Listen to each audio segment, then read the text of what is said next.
আরব দেশের বর্তমান ওমান অঞ্চলে এক জাতির বসবাস ছিল। কুরআনে যাদের বলা হয়েছে প্রথম আদ, তাদের এক একজনের শরীর ছিল বিশাল আর ছিল দানবীয় শক্তি, যারা পাথর দিয়ে বড় বড় অট্টালিকা তৈরি করেছিল। আজ জাতির লোকেরা অনেক লম্বা চওড়া ছিল, প্রচন্ড শক্তিশালী। তো তারা ইয়েমেন, হাদরামাউত এই জায়গায় বসবাস করত।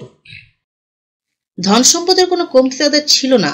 স্থাপত্য শিল্প এবং জ্ঞান বিজ্ঞানেও অনেক এগিয়ে ছিল, কিন্তু একটা জিনিসের অভাব ছিল, আর তা হলো ভারসাম্যবোধ। জ্ঞান এবং সম্পদ মানুষকে অহংকারী করে তোলে, আর ঈমান ভারসাম্যবোধ তৈরি করে সেসবের সঠিক ইস্তেমাল শেখায়। আজ জাতি আল্লাহকে বিশ্বাস করত না, তাদের ঈমানও ছিল না, তারা ছিল মূর্তি পূজারী। আর এটাই তাদের হঠকারী বানিয়ে তোলে। তারা অযথা দম্ভ করে বলতো, আমাদের চেয়ে বেশি শক্তিশালী আর কে আছে? সূরা হামিম সাজদা আয়াত 15। কিন্তু আল্লাহ যিনি তাদেরকে সৃষ্টি করেছেন তিনি তাদের চেয়ে বেশি শক্তিশালী। আল্লাহ তাআলা তাদের মাঝে হযরত হুদ আলাইহিস সালামকে পাঠান। তিনি তাদেরকে বলেন, হে আমার জাতি, তোমরা আল্লাহর ইবাদত করো, তিনি ছাড়া তোমাদের আর কোনো ইলাহ নেই। তোমরা কি আল্লাহকে ভয় করবে না? সূরা আরাফ আয়াত 65। কিন্তু তারা এই নির্দেশনা মানতে অস্বীকার করে। তার কওমের কাফের নেতারা বলে, আমরা তো দেখতেই পাচ্ছি তুমি একজন বোকা এবং তোমাকে মিথ্যাবাদী মনে করি। হুদ আলাইহিস সালাম বললেন, হে আমার জাতি, আমার মাঝে কোনো বোকামি নাই, আমি তো বিশ্বজগতের প্রতিপালকের বার্তাবাহক মাত্র। আর জাতি তার কথা কানেই নিল না। নূহ নবী আলাইহিস সালামের প্রতি তার জাতি যেসব অভিযোগ এনেছিল, আজ জাতীয় হুদ নবী আলাইহিস সালামের প্রতি একই রকম অভিযোগ আনে, তাকে নানাভাবে কষ্ট দেয়, তবু ধৈর্য ধরে দাওয়াতি কাজ চালিয়ে যান। হযরত হুদ আলাইহিস সালাম তাদেরকে উপদেশ দেন, তোমরা কি প্রতিটি উচ্চ স্থানে অনর্থক সৌধ নির্মাণ করছো না? তোমরা বড় বড় প্রাসাদ নির্মাণ করছো যেন সেখানে চিরকাল বসবাস করবে।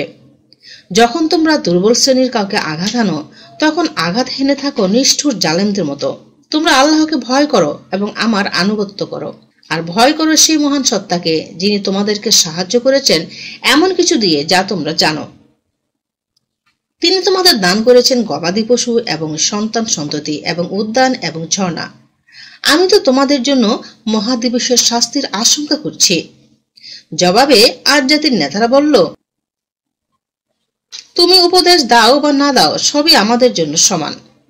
সূরা শুআরা আয়াত 128 থেকে 136। অহংকার এমন এক জিনিস, এর কবলে পড়ে মানুষ হিতাহিত জ্ঞান হারিয়ে ফেলে। আল্লাহ তাআলা যখন কাউকে নবী বানিয়ে পাঠান, তার মাঝে এমন কিছু বৈশিষ্ট্য দেন, দেখলে বোঝা যায় তিনি নবী। আজ জাতির কাফেররা যে হুদ নবী আলাইহিস সালামের মাঝে নবুয়াতি বৈশিষ্ট্য দেখেনি এমনটি নয়, কিন্তু অহংকার তাদের ভেতরটা একদম নষ্ট করে ফেলেছিল। তারা ভেবেছিল ঈমান গ্রহণ করলে মাথা নিচু হবে, কিন্তু প্রকৃতপক্ষে বিশ্বজগতের মালিকের দরবারে মাথা নিচু করলে মাথা উঁচুই হয়। তার সামনে ছোট হতে পারলে মানুষ বড় হয়ে যায়। তাদের কৃতকর্মের শাস্তি হিসেবে আল্লাহ তাআলা অনাবৃষ্টি দেন।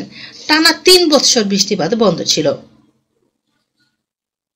তাদের শস্যক্ষেত উজাড় হয়ে যায়, বাগান পুড়ে ছারখার হয়ে যায়, প্রচন্ড দুর্ভিক্ষ দেখা দেয়, তবু তাদের মন নরম হয়নি। তারা কুফরিতে অটল থাকে। একদিন হঠাৎ আকাশে লাল, সাদা আর কালো রঙের মেঘ দেখা দেয়। তারা খুশিতে লাফিয়ে ওঠে। গায়েব থেকে আওয়াজ আসে, যে কোনো একটা মেঘ বেছে নাও। তারা কালো মেঘ বেছে নিয়েছিল, কিন্তু ওই মেঘের আড়ালে ছিল আল্লাহর গজব। তাদের উপর টানা 8 দিন তুফান বইতে থাকে।